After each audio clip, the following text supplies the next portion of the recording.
I don't have any tooth. I'll admit it. I will brag. Those players did not just go and whip that ass for us to be like, oh, good game. No, we whipped your ass. We took $800,000.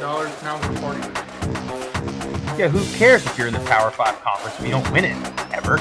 Or you don't beat any of the teams in it? Like, what's the point of that? Wouldn't you rather win the conference and say, like, hey, my team is good, than lose the conference and say, well, our conference is good? Well, I'll tell you what, I got two teams that got me gassed up. It's going to be a hell of a battle. It'll be like two dogs fighting over a milk bun. Look, they don't call me Tip for nothing. And my tip is, look out for the group of 5 this season. They've been taking it to the Power 5 year after year. The only quarterbacks that ever get any love are from the Power 5. I could easily list off the top group of 5 quarterbacks I would rather have than those guys. I would be willing to bet that at least one of them is going to be in the running for the Heisman this year.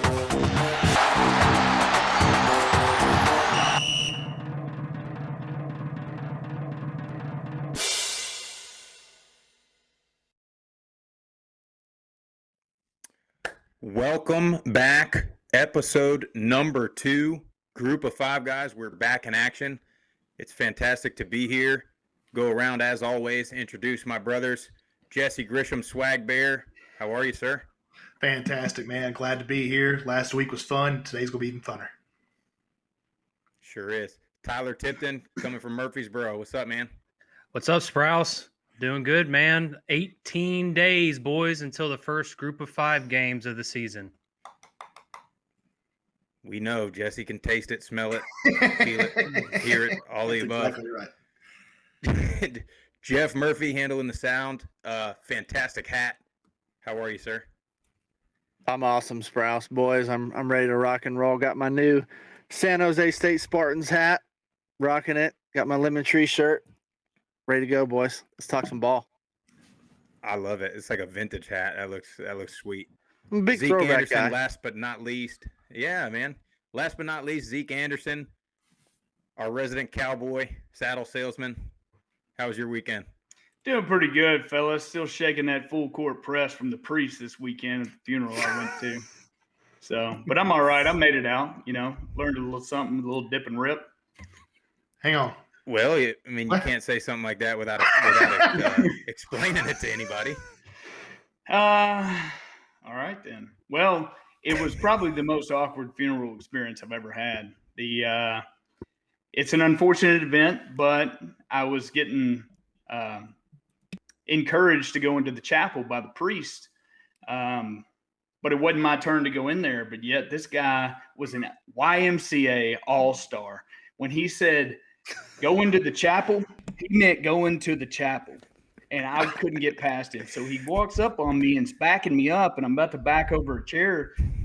So I was backed in the corner. I had to dip and rip him, just reaction. So just a prime example of how football can, train you for life. Yeah. You never know. That's right. Rip somebody, especially a preacher. So Olivia's eyes after that were, did you just get physical with the priest? Yeah. Hey, you said Olivia still got it. No doubt. That was like running down on punt. He kept his distance after that, though. I'm sure he did. He was probably scared of you. Yeah. The other elephant in the room I think we need to address immediately is the fact that Jesse Grisham is wearing I don't see what the big deal is about me wearing a tracksuit. Velvet tracksuit. Velvet. So you're originally from South Jersey, right? You're from South Jersey, aren't you? I can honestly say Jersey family. So I am Jersey. So I don't want to hear it. You don't sound like it at all. Do you have every bull ring on your hand right now? I do this every night.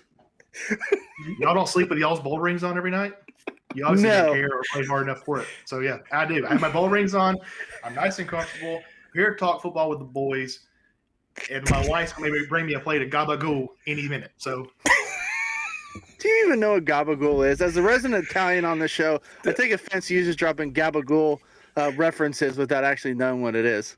Well, Jeff, you know damn well you served me gabagool at the fantasy draft last year. Yeah, you're right. You're right. I did. Domenico, fantastic. We just lost any fan that we've ever had from the Northeast off of that. No Oh, wait, question. well, likely the Rutgers aren't in the group of 5, so Thank God.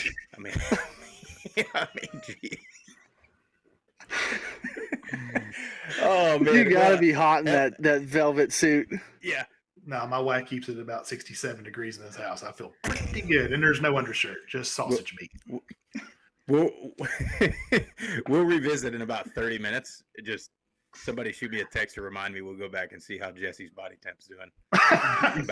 about 30 minutes in. Honestly, man, It'd be like, honestly, this right here is pure quality. Feels great. I wish I could tell you what the name of the brand was, but it's Probably can't pronounce it. Huh?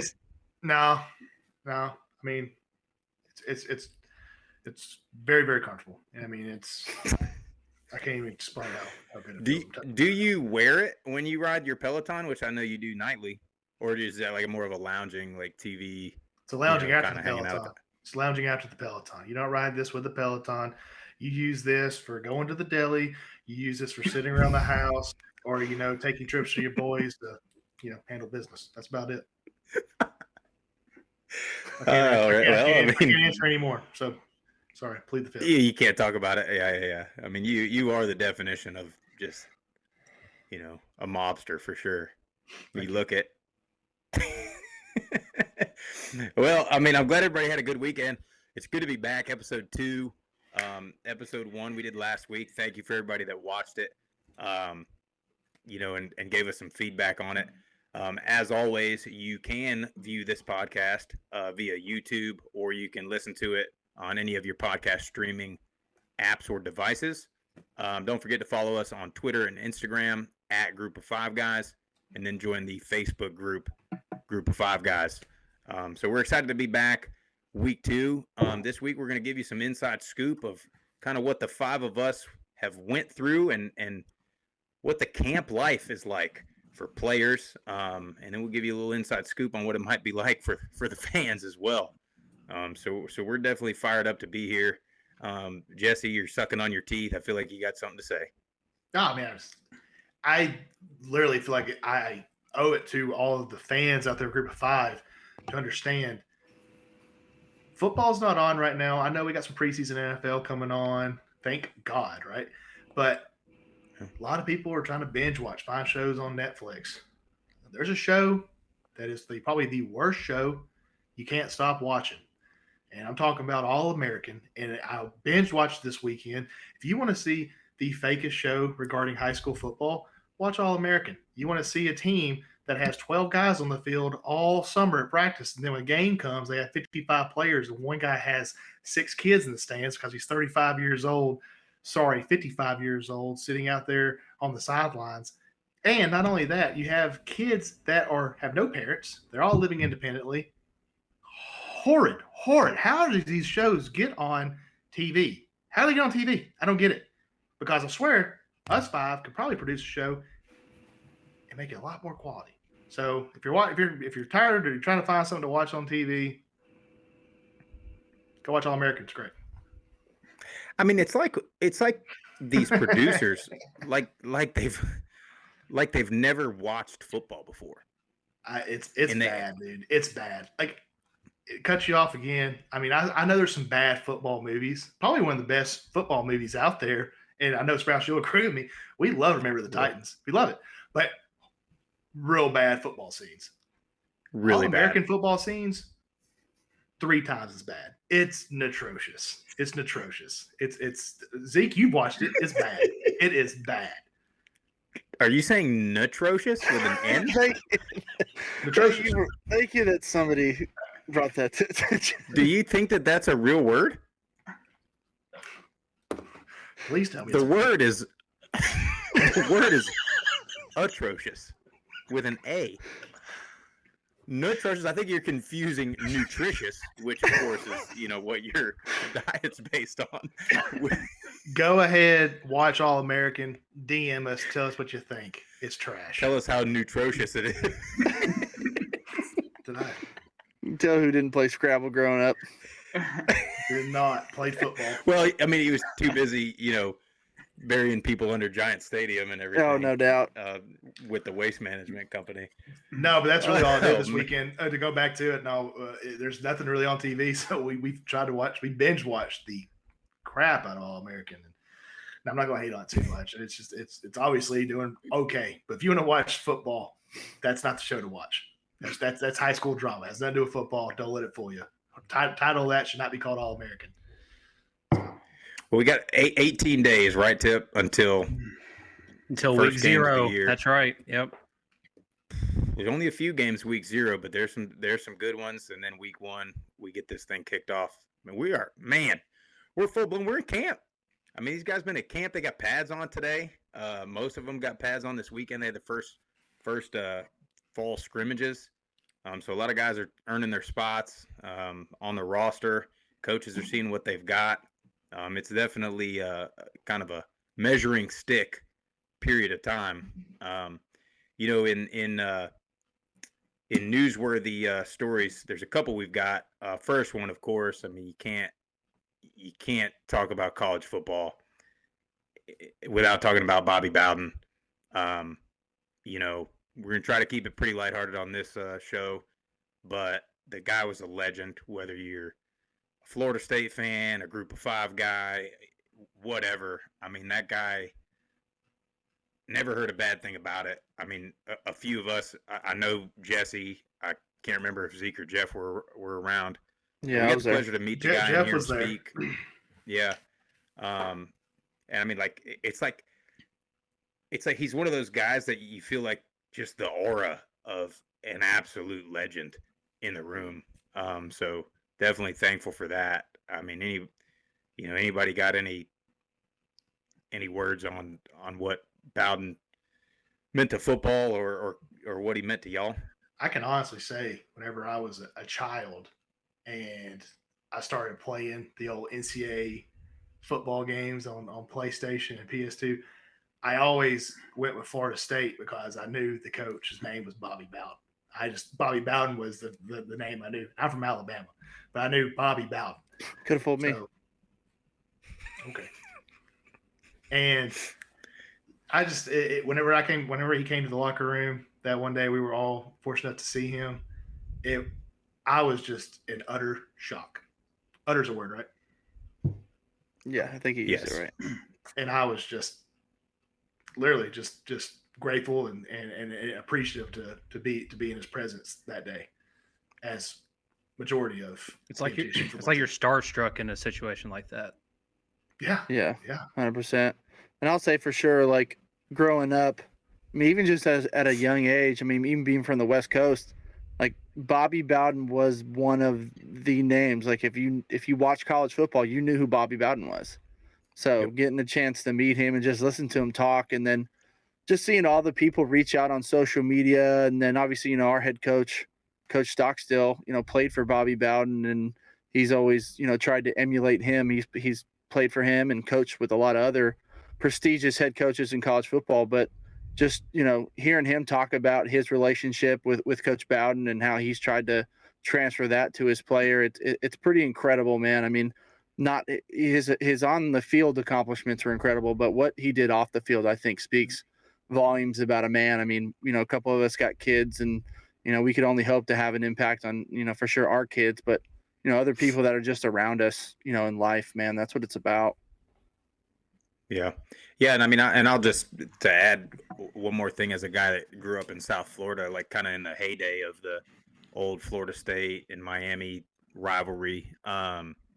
It was like you're like Schnellenberger, Shula, Bowden, like just like absolute Mount Rushmore of football coaches. And it's definitely sad. It's definitely a sad day for the football world. But his impact will go on. I mean, like you said, Jeff, with Stock and several other coaches that coach under him or with him will continue on that legacy. So to lighten it up a little bit, I think Jesse's giggling because we're remembering the same thing of our old roommate in college that just absolutely embarrassed himself when we did get the pleasure to meet Bobby Bowden. Nick Nunez. Great. And I'll let Jesse, I love the guy, but What an embarrassing. I just thing remember to it do, was like, Jesse. I think it, correct me if I'm wrong, but I think it was during fall camp. If it wasn't during fall camp, it was like right in the beginning of the season. And we had no idea he was coming. I think Bobby Bowden was in the area and just wanted to come by and see, Coach Stockstill. And we have our normal team meeting. And I remember we were in the locker room about to go up to the team meeting, and someone told me, he says, I'm pretty sure Coach Bowden's here. And I'm like, Bobby Bowden is here in our team meeting room? Bobby Bowden? And we're all talking. I think I'm talking to Sprouse and Jeff, and we're like, we're about to meet Bobby Bowden. I think it was a Tuesday practice, which we all know Tuesday practices suck. Like, I was in a horrible mood and getting taped, and I found out I'm meeting Bobby Bowden. That's fantastic. Talking to Nick, I'm like, Nick, we're going to go see Bobby Bowden. Nick's face just doesn't change at all. I'm like, Nick, Bobby Bowden. He just, who the hell's Bobby Bowden? This is a Division I college football player who didn't know jack squat about history of college football. He was just a good athlete. And so when we're up there listening to Bobby Bowden, everybody's just in all mouth open, hanging on every word he's saying. We're leaving. Nick's just ready to go to practice. I'm like, Nick, do you have any idea who you just talked to? He's like, man, that guy don't pay my bills. He didn't have any idea. Which No luckily idea. he was eventually informed on who he just witnessed speak to him, for 20 minutes. But it was pretty funny. Yeah. Nick, we love you, man. You got plenty more embarrassing stories we might get to at some point, but that was pretty bad. In other more direct Group of Five related news, and also kind of a binge watching, spinning on the Netflix news. Former QB1 star Tate Martell is enrolled and practicing for the Running Rebels of UNLV. Tyler Tipton, I'll go to you first. Thoughts? The guy's been a bit of a journeyman. What do you think of that? He definitely has been a journeyman. So we'll go all the way back to his high school days. He's basically going back to not his original home. I believe he's from the San Diego area, but he played 3 of his 4 years in high school at Bishop Gorman High School in Las Vegas. When he was at Bishop Gorman, he started 3 years. He was 45-0 as a starter. He was second in Nevada history with a little over 7,500 passing yards, 113 touchdowns. So he's not used to losing. And it looks like he appears to have the wants to play right now mindset. So out of Bishop Gorman, he committed to Ohio State. He was there for 2 years. He played a little bit. He was really mainly getting in the games whenever Ohio State was blowing teams out. He'd come in and play a few series. He was at Ohio State for 2 years, realized he wasn't going to be able to win the starting job, transfers down to Miami. He's there for a year. He loses that starting QB job. To a Group of Five guy transfer. Correct. And so once he realized he was going to lose that job, when he lost that job, he moved to receiver just to try to get some playing time, trying to get on the field. That didn't work. So then now he's made this transfer and is now been practicing for the last couple of days back in Las Vegas at UNLV. Yeah, I mean, is that he's got a name, obviously. He's got a bunch of Twitter and Instagram followers because of the Netflix deal. I mean, Jeff, the quarterback, last week we talked about some of the guys that found the right home when they transferred, like Nick Starkel and some of those guys.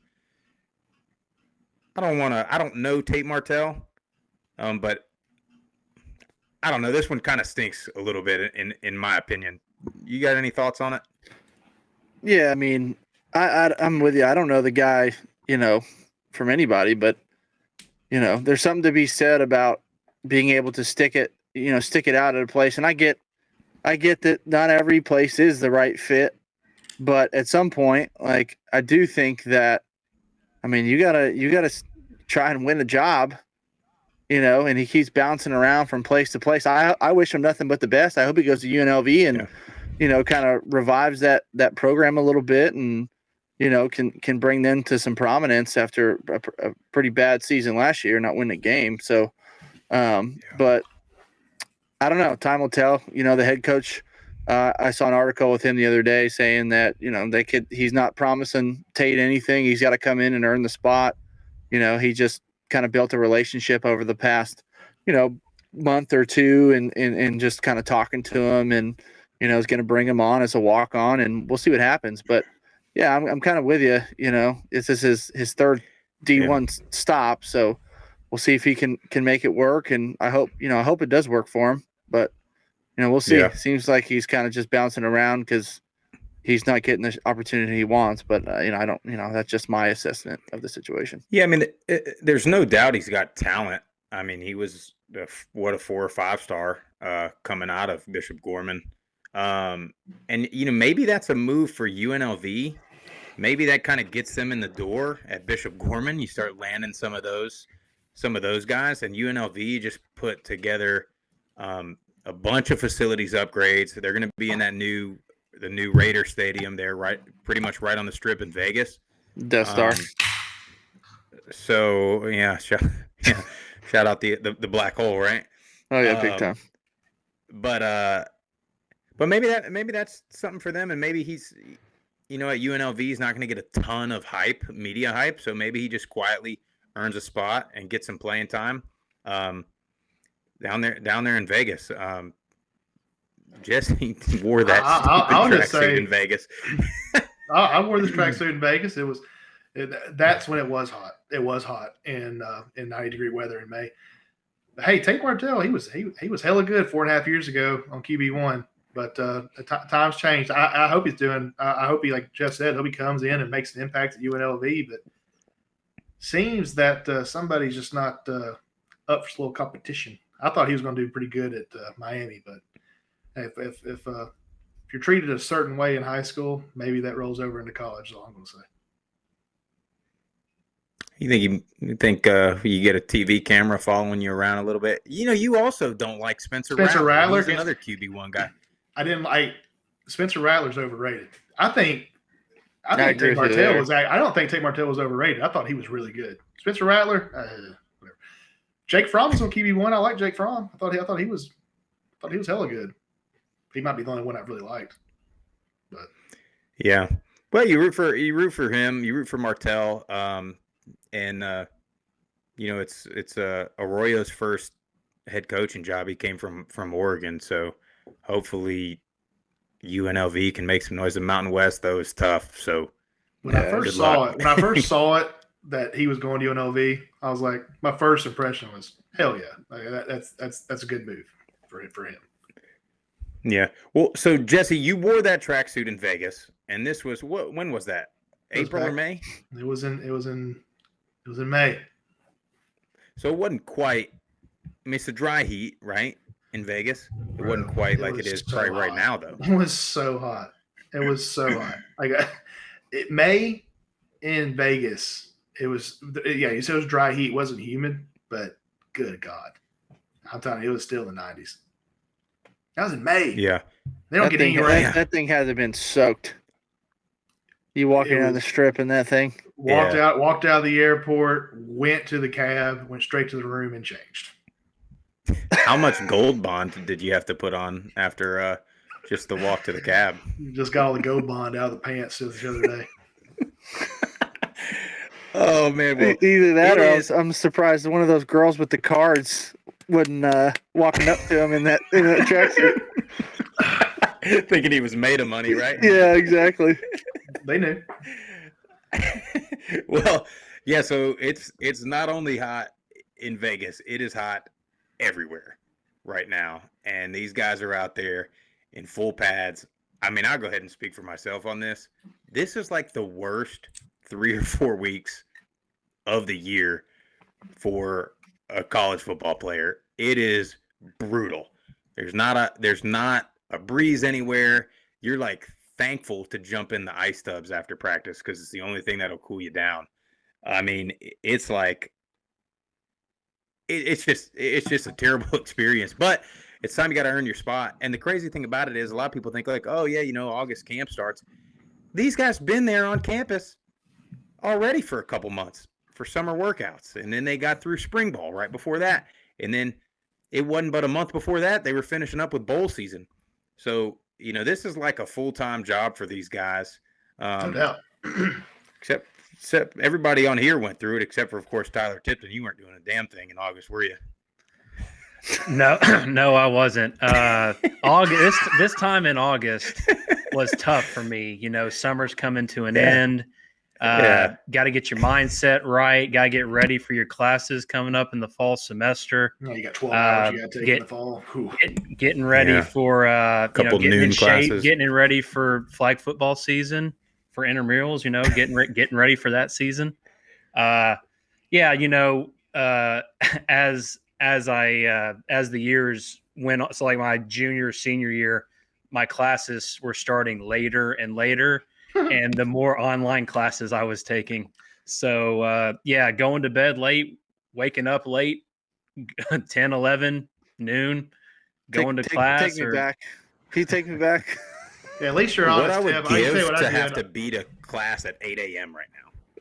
I'm gonna have to butt in here real quick because Tyler Tipton is not as scholared as he seems on this show. There was one time, you want to talk about preparing for August camp? There was one time Tip had me up till 6 a.m. in the morning, and I had 110s at 6:15 in the morning. So he had to run me over there for conditioning, and we were running 110s. And in the middle of it, I was next to Darren Davis, Wild Bill. He said, "Hey, man, one of y'all smell like liquor." And I didn't say a word. But me and Tip had been up since like 5:30, 6 a.m. in the morning. I was at his house. He had to drop me off because I couldn't drive to summer workouts. But you made it through, didn't you? I made it. Isn't it amazing that, none of us are super old, but we put our bodies just through hell. And somehow, I remember doing that in the summer workouts. I would go I'd go work the night shift unloading the Kohl's truck from 10 p.m. till 6 a.m. was the night shift. And then I would get to 6:15 workouts and spray, and then would put us through hell. And then immediately I would go from there to the University Gables pool and start drinking. I got to say, just chime in. That's probably when I grew the most respect for Matt Sprouse, because you walked on and you were having to work all summer. And he's not BSing when he says that he would literally work to about 4 a.m. or so and come straight to Friday morning workouts, and then have his jackass friends be like, "All right, we're going to the pool Fridays, wake up, don't go to bed."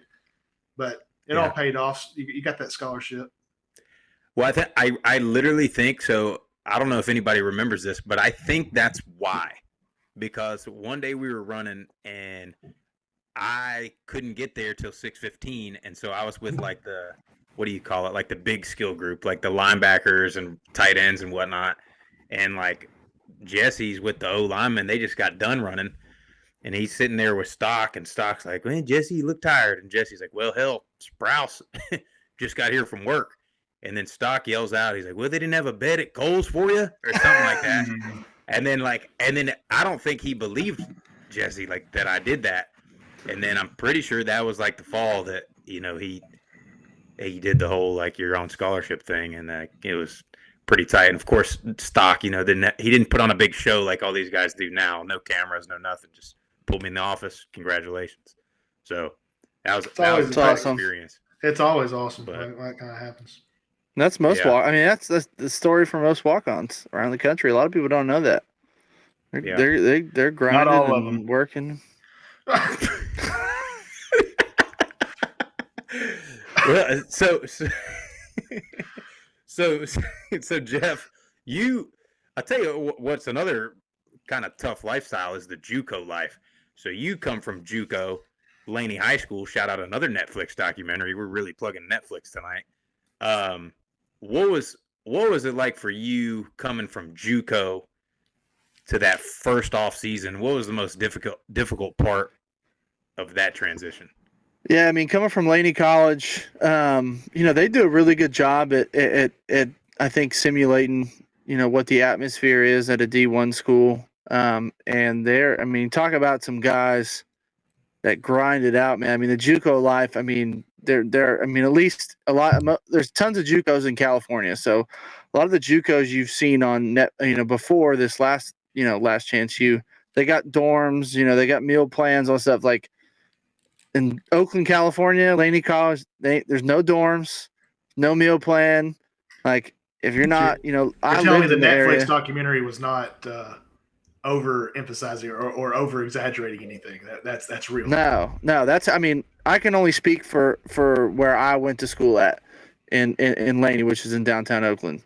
I mean, it's a rough life out there, man. It's expensive to live out there. Luckily, I grew up in the area, and I was able to commute, live with my mom. But there's tons of guys that they want to play there, man, and they were driving, some of them 3-4 hours.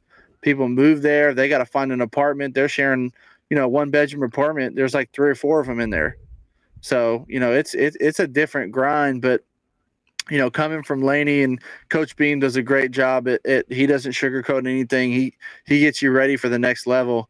And I would say the biggest thing, well, 2 biggest things for sure is, coming from California, the weather's just awesome year round.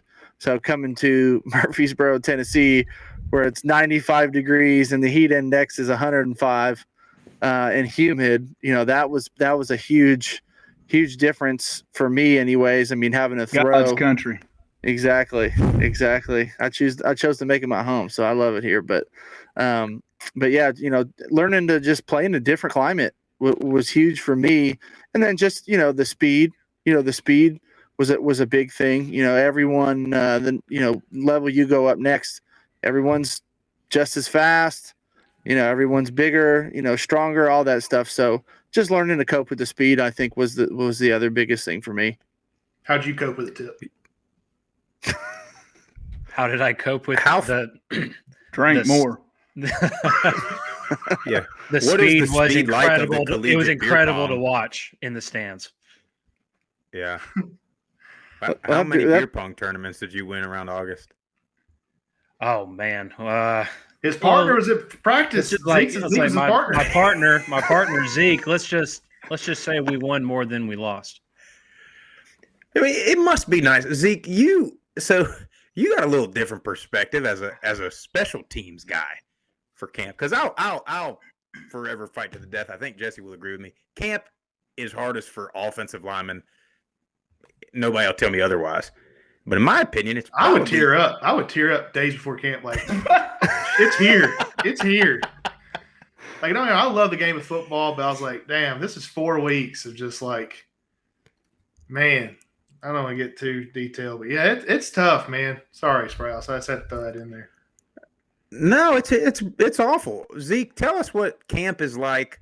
Obviously you're able to just play beer pong the night before and then show up and make it through. But tell us what it's like your first couple years as the backup long snapper, and then when you become the number 1 long snapper, tell us about that lifestyle. Well, to clarify, I never played beer pong in camp. That was before 6 a.m. 110s. Coach can't do anything to you now. You can be no. I'm gonna, no scalded dogs. I'm gonna tell all the secrets. I'll tell the secrets. So my first 2 years as the backup long snapper, I was actually just trying to compete to get on the field. So my situation was a little unique. So I was out there in every special team, kickoff, kick return, punt block, and I was out there banging with the big boys. So getting my ass whooped sometimes, and scrapping, and then the next year completely different. Once you become the starting long snapper, you absolutely just don't do shit. And I don't know if y'all want to ask any, but this is so truthful. I'm about to rat out all my specialists, and I hope this doesn't come out on all the other guys. But we we were playing flag football a lot of times on the practice field, and we did have a guy tear an ACL playing flag football, and we all had to keep a straight face and lie to the Robbie and basically tell Robbie, be like, look, man, I swear he tore his ACL trying to make a kickoff. His foot got out from underneath him and it's tore. We were out there getting serious on some flag football. And this man tried to make a cut and tore his ACL. And we're like, what have we done? We have just been dicking off all practice. And this guy has torn his ACL. And he's a kicker. So I'm like, we don't say anything. We tell him that he tore it on the kickoff and slipped in the mud. And we went over there and made a rut because we knew that on where he slipped. And Robbie was like, this is bullshit. This does not happen. And I was like, Robbie, I swear he was trying to kick it. And this man never played football again because we were like, all right, you got to get. So they repaired his ACL and kicked him off the team. Sorry, Rick. Zeke, did this incident happen before or after you made the not top 10 against Troy on ESPN? Where the whole offensive line jumped off sides and you're just holding the ball there, still not tapping it on punt. If it was after that happened, then we have an issue because y'all were dicking around after having MTSU exposed on national television on not, Yeah, well, because the pillar there of doing everything right is asking you this question. I remember a couple plays on offense where we'd snap the ball and everyone would move and Grisham still hadn't taken a step yet. So Jesse, to answer your question, if you were watching, if you were aware of the timeline, since this was camp, I think you don't play any games in camp, so it would be after that. But yes. Camp happens after a season. You have a season, then you do a camp, then there's another season. So I didn't know which season this was. Smart ass. That used to piss me off. Probably. Let me count one of those rings and figure out which season it was. Get you one of these, boys. Get you one of these. Do you have two of the same one? No. Now one's his graduation ring. One's graduation. He called it out. One's graduation. Okay, it's 3 ball rings. He used to piss me off so much. We'd come in there from like 2.5 hours. It'd only be like 10 a.m. We already been on the field for 2.5 hours, and then Zeke and the boys would be in there playing pool in the damn locker room. Okay, all right. That wasn't where that happened a lot, but the culture changed when Zeke left. They got more. They got a little more lackadaisical when Zeke left. Maybe. I don't know. I can tell you. But in reality, I will say this though. Sorry, Sprouse. I mean, we're all giving Zeke a hard time here. I do think that when it comes to fall camp, I think conditioning is a big part of it, and then getting the physical aspect of your team and get ready for the season. But when you want to talk about the kicking game, people talk about, hey, the kicking game wins and loses you games. Camp is literally centered around getting your special teams right. Like if you have a 24-period practice, 12 of those periods are kicking. Am I right or wrong? Yeah, I don't mean to cut you off, but there's definitely a timing aspect to the special teams, and it's an important part of the game. It's doesn't take a whole lot of conditioning, but it's an important part from a timing aspect because then you've got your operation time, and you got guys like you that sometimes don't quite move when the ball is snapped, and it just throws the timing off for the whole team. So I mean, it can win or lose you a game, that's for sure. So it's there's a reason why they spend so much time on it. And if you get out of sync a little bit, you end up on the not top 10. So they don't want that poor exposure on ESPN. Yeah. It sounds like I was doing more conditioning and working out than the specialist. Yeah. I mean, you work. Here's mine. So, Yeah. Me this time in August, I'm working out at the local gym. Okay. So Monday, chest and triceps. Tuesday, back and biceps. Wednesday is that all important off day. Gotta have the off day. Gotta have the That rest is- day. It's huge. Thursday, we throw in some shoulders in there. And then Friday is leg day. And then before or after those workouts, we'll go in the sauna, sweat out the night before if we need to, do some cardio on the treadmill, or run through the neighborhood, do some core circuit after every workout. And that was my weekly, day by day workout schedule through the summer. That was your camp schedule. Yeah. Yeah. I mean, the only thing you already needed got was a wife beater or one of Jesse's tracksuits, and you would have been right there with the Snooky and the crew doing the gym tan laundry. No move doubt. there. Not gonna lie, I would get t-shirts and cut off the sleeves. I cannot even lie. That's all right. Well, yeah, it is. It is like it's like camp, and then you go to before that summer conditioning, before that spring ball, before that mat drills. It really is all like a culmination to week one. Are you ready to go? Conditioning, health wise, and all that. And wild, I can tell you, it is wild. I mean, how much you have to do to get ready for one game? But I know it's more than one game. It's 12 games. 12 games guaranteed, like they always said. 13, 14 if you're lucky. But all the stuff you do to get ready for that one game. That game. Well, I mean, there's 365 days in a year. You're probably off with no football at all. I don't know, maybe 20 of those days, maybe. And then you play 12 games. So 12 days, and you spent the entire other 300-something days just getting ready for those 12 opportunities, as the coaches like to say.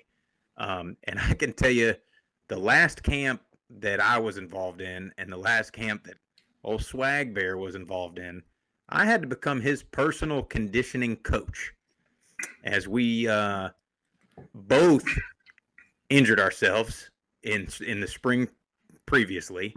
I both knees, and then we both got to spend the summer that we thought was going to be our last college summer. We got to spend it in a freaking knee brace, hip to foot. But helping each Jesse other was, I mean, putting each other's pants back on, the whole deal. I mean, what a ruined summer that was. We were fired up for that, and then I tear my knee up, and then like a week later, Jesse tears his knee up, and I mean, all of us got hurt that year. But so that camp, Jesse's expected to come back and be a real key part of the offensive line. I mean, able to play all 5 positions and play a ton, but he hadn't done anything all spring or summer. Here's the deal. I had a good junior year the year before, and I was giving it my all that spring in the winter workouts. You can ask Jason Spray himself. I was doing good. Look, I was killing it, and then I tore my patella tendon, spring ball, done. But decided to have surgery. 2 weeks after one of my best friends, Matt Sprouse, tears his ACL, we get surgery at the same time. So I'm not going to repeat the story. But here I am trying to come back during fall camp. And easiest fall camp I ever done. I'm just doing rehab over there on the sidelines. I'm basically being Zeke on the sidelines. I ain't doing shit. And so I am getting ready to get my knee back. But then they tell me, all right, week 1's coming up. Apparently they tell G.A. Sprouse to get old Jesse in shape. And so I'm over here every day after practice. I'm still doing practice. Now as we're getting like 2 weeks from the season, I'm starting to do practice, do stuff. They got Sprouse running my fat ass from the goal line to goal line, doing snaps, running 10 yards after the play. Everybody else is going to do dinner, eat film and stuff. They're like, Sprouse, your job is to make sure that this guy's in shape by week 1.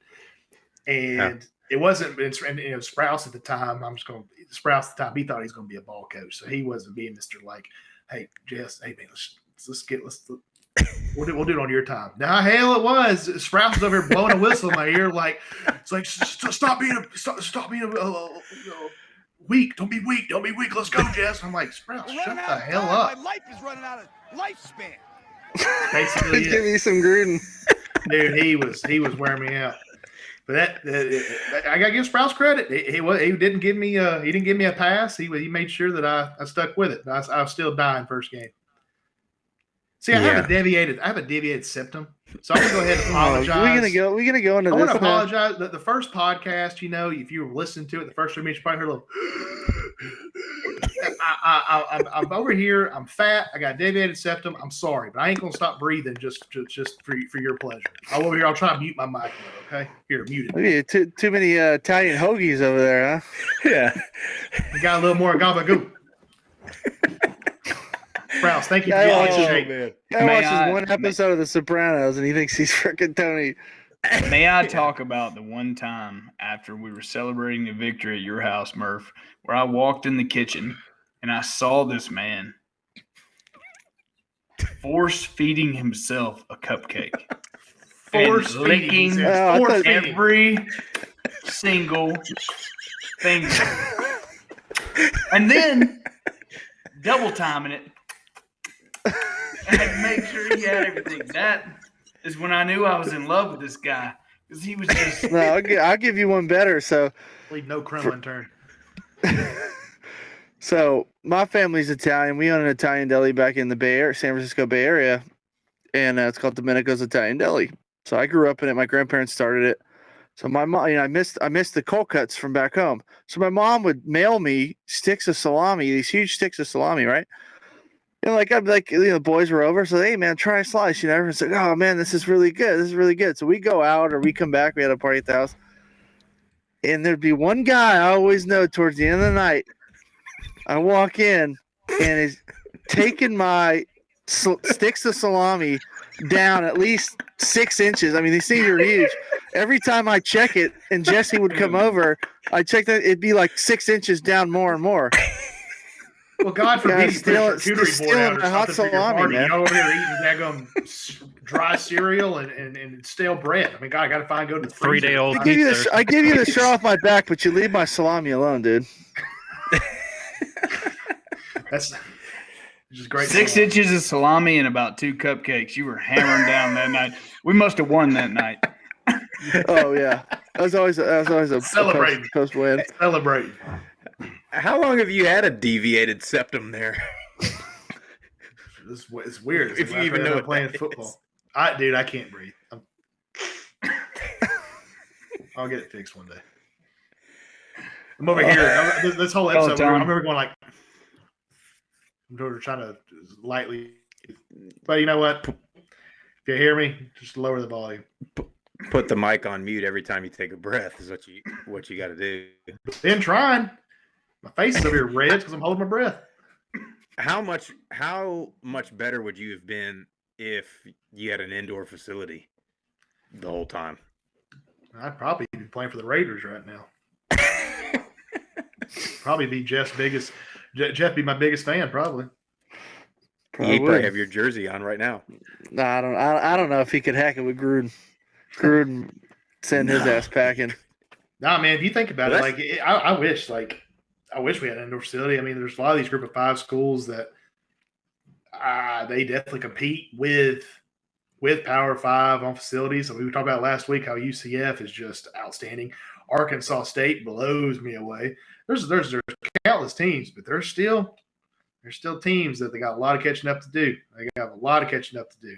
I think that you have to get an indoor facility, man. Indoor facilities, when it comes to fall camp, I mean, hell, if it rains, players are happy, coaches are pissed. You miss a day. You miss a day. If you got indoor facility, no, there ain't no praying for rain. The rain dance don't work when you got indoor facility. Yeah, but the thing is, even if you get the rain dance, these coaches are so creative right now. They'll have you doing, walkthroughs underneath the stadium or in the auxiliary basketball practice gym. I mean, Jesse, I see you nodding your head over there. You know damn well can't do 2-a-days anymore, so we'll just use a shoe as a football underneath the stadium.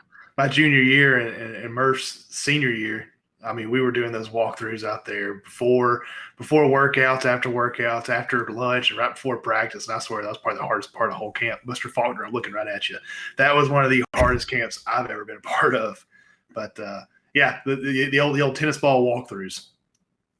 Yeah, and he knew we hated him because you remember he always had that like phrase, like, "We're gonna do them, Yeah, we're gonna do walkthroughs," and we were like, "God," but hey, we were pretty good that year, so yeah. I guess it worked out. Pretty good. Yeah. Yeah, but on a serious note, though, I mean, I think an indoor facility, like, it's got to be. If you don't have one, it's got to be the next thing, right? I mean, like, even Zeke as a special teams guy could use an indoor. I mean, y'all wouldn't be able to sneak away y'all do and go onto the other field. True. But I mean, you know, most of the programs that you're seeing that are at least rising or on the rise starts with an indoor, and then they kind of grow from there. Yeah. Quality So reps. it's good to baby. see a lot of the teams. What's that? Quality reps. Probably Can't miss them. something I need like research, but I would like to know how many universities, Group of 5, Power 5, and I'm sure majority of Power 5 have indoor, but how many college universities don't have an indoor facility? I'm sure it's pretty minimal, but the ones that are minimal, take a look in the mirror, man. It's pretty embarrassing that you don't have one yet. I consider UAB's a indoor facility. That one you were talking about, the pavilion thing they have, it's legit. I consider that indoor facility. Yeah, I mean, I don't know what the rules are as far as like lightning goes with that thing, but they're out of the rain. Yeah. They probably get a little bit of shade here and there. Yeah. I think it looks sweet though.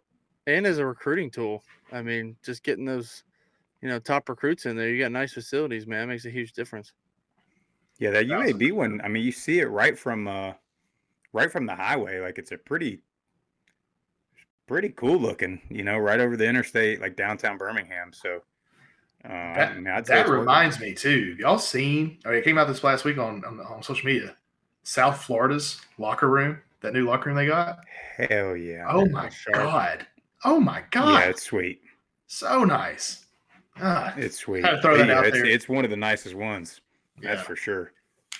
Well, all right, guys. I mean, in the interest of time, we know this show is about the fans. It's about the Group of 5 fans.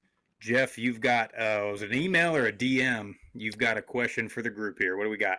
It is a direct message, but I'm gonna have to pass this one over to Grish because my direct message inbox ain't working. So no problem. Grish, No problem. you got it. Yeah, man. So we got a DM here on Twitter, and this is talking about last week's episode. Sprouse was very high on Dustin Crum at Kent State. However, Vegas shows Kent State with a win total of 5.5. So he would love to hear our thoughts from the Group of 5 guys. Well, I mean, Dustin Crum's worth 5.5 by himself. So you just got to put another 10 guys out there. I mean, you look at Kent State, you look at their schedule. Texas A&M, probably lost. VMI, win. Iowa, tough game. Maryland, winnable game.